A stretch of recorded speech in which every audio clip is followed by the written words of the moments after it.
తెలంగాణ ఉద్యోగ పెన్షనర్ల డిఏకు మోక్షం ఎప్పుడో 4 డిఏలు పెండింగ్. దీపావళి కానుకగా 3% డిఏ పెంపు కేంద్ర ఉద్యోగులకు జూలై 1, 2021 నుండి అమలు. 47.14 లక్షల మంది ఉద్యోగులు, 68.62 లక్షల మంది పెన్షనర్లకు లబ్ధి.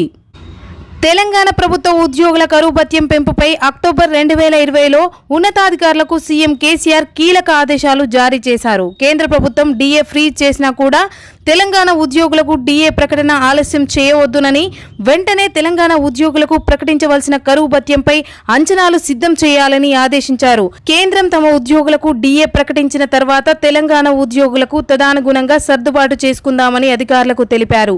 ఈ ప్రకటన చేసి సంవత్సరం గడిచిపోతున్నా సీఎం కేసీఆర్ ఇంతవరకు ఉద్యోగుల డిఏపై ఎటువంటి నిర్ణయం ప్రకటించలేదు. దసరా కానుకగా డిఏ ప్రకటన వస్తుందని ఎదురు చూసినా ఉద్యోగులకు నిరాశే ఎదురైంది.